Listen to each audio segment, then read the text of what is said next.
these days as the biggest loser. And I think that's true. If you look at the record from 2018, from 2020, from the special election in 2021, from 2022.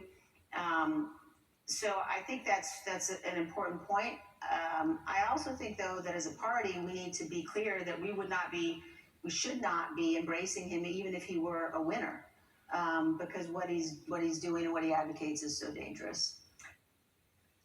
Biggest loser comments will always make our air. We're back with Michael, Rev, and Tim. She got under his skin. He's obsessed with Liz Cheney. She paid the price of her seat, but I think she left a mark. I think between the hearings, I think between parading Republicans in front of the country in prime time for many months over the summer, I think that aided the conversation about democracy. What do you think? No doubt about it. I think when you saw what they did with the committee, which she was a moving force along with the chair, when you see this is Dick Cheney's daughter, so if you've got people on the far left, the moderates, and Dick Cheney's daughter talking about this is about accountability, this is about democracy, certainly that had some real impression on voters that were concerned. And when we saw the polls say, yeah, we're concerned about crime, but we're concerned about democracy, part of giving that a legitimacy was Liz Cheney and others that would never be on the same side of the argument with people like me saying there's some validity to this. I think she definitely made a mark. Republicans have purged from their ranks. I think all the 10 Republicans who voted to impeach Donald Trump. There are, 138 Republicans who voted to impeach the results of the 2020 election. They voted to overturn Joe Biden's victory. It feels like Trump always benefits from the asymmetry. Should there be an accountability effort for those Republicans? Why not? I mean, at some point in time, we have to understand the country is not Donald Trump.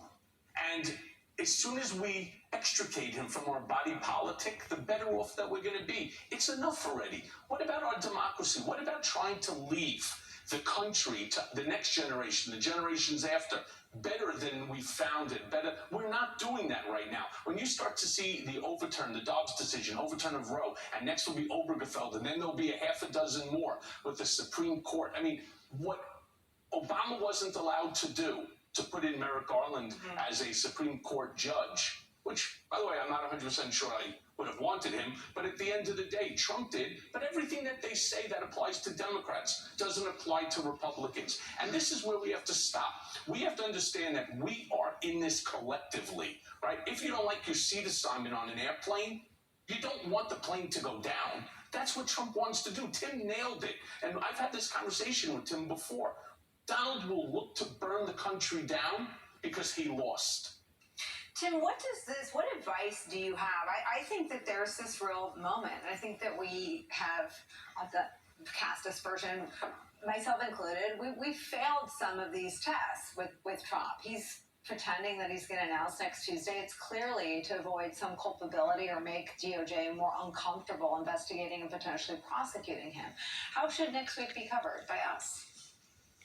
I don't think we can look away from Donald Trump. I don't think our role is to pretend that horrors don't exist. And Donald Trump is a horror. I also don't think, I would disagree with Michael a little bit in that Donald Trump doesn't represent the country. I think actually Trump is an outcome of a lot of things. I actually think he does represent a lot of deeply rooted problems in America. I define Trumpism the way that Donald Trump defines it, which is anti-institutionalism, anti-elitism, wedded to white nationalism, a deeply racial appeal that gets great traction among a big portion of the electorate and will continue to, whether Trump is around or not. I think as we look at Donald Trump, we have to ask how we actually take on the things that exist behind him that he has articulated and appealed to successfully enough to get into the White House. And I think that ultimately requires staring all of this in the face and people standing up for the values they believe in. And both sides of the aisle. And I think the Republican Party's leadership has been so craven in the Trump era.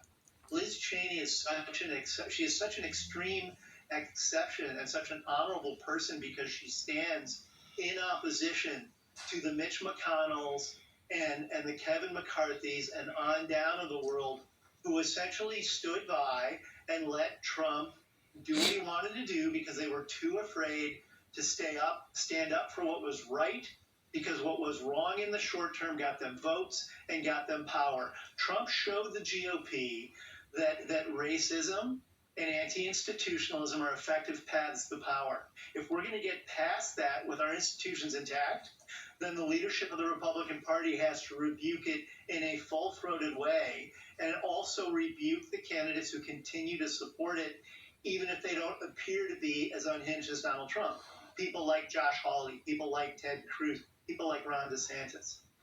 I would like to see honestly, the what party. I meant to say, Sorry, Tim. what I meant to say, Tim, was that Donald Trump does not represent the majority of the country. That's what I meant to say. Right. I think that to understand Donald Trump, you have to understand New York politics, where he grew up.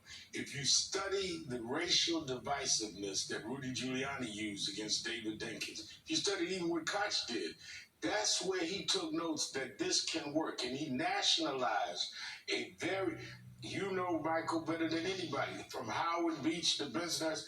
I think Donald Trump understood something. Whether he was an ideologue and believe it or not, he understood to hit a note that the other more established Republican leadership wouldn't hit, and it worked.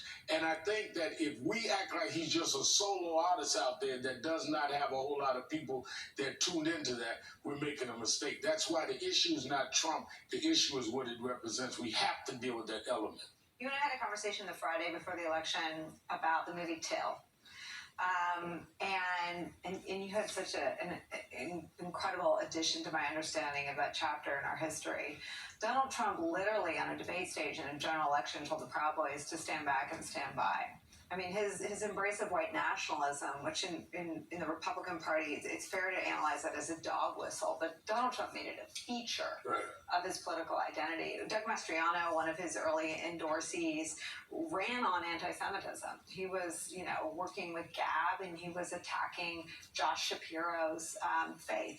Do you read anything in the results that's a rejection of either of those ugly hatreds? I think that he mainstreamed this. The Proud Boys and people like Mastriano were fringe. He mainstreamed it. And I think that a lot of voters, when they saw it in the mainstream lens, say, wait a minute, I don't know if I want to be that. So I think that I agree with Michael. The majority of Americans don't want to go there. But there is a viable portion of Americans that are feeling now, I'm in the mainstream, we're in charge, and they want to keep having that kind of power. And I think that we cannot reduce their power and take the power to the decent Americans, Republican and Democrat, that debate real issues. We can't do it without confronting it and dealing with it, and stop acting like it's a sideshow when they had the main stage for the last several years. I mean, how about there are good people on both sides The KKK refusing to acknowledge, refusing to denounce David Duke? Why?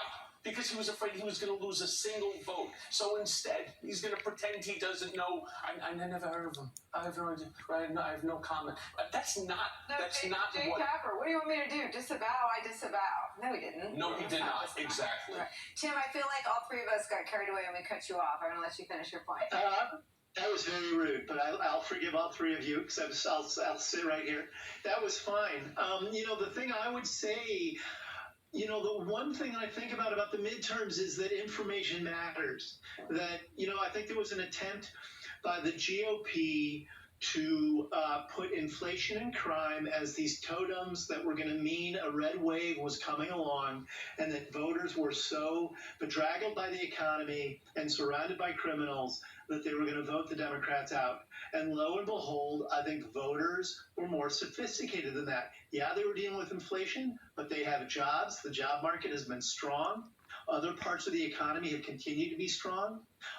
Yes, crime has risen in some cities, but it is still well below historical trends. Voters live that, and they know it. And I think ultimately, at the end of the day, voters have to become more informed and more sophisticated so they can look past the propaganda or marketing that parties put in front of them to win elections. And I think this midterm showed that, because there was a lot of spending on advertising around issues that I think the GOP thought would move voters away from Democrats, and it didn't. In fact, they hung on to issues they cared about, like reproductive rights and democracy, and other issues that were more important to them than those two things. A very important conversation. I'm grateful to all of you. Michael Cohen, the Rev, Al Sharpton, and Tim O'Brien, thank you so much. Thank you for being here on a Friday. When we come back, the ongoing threat of political violence in our country, we'll talk to an expert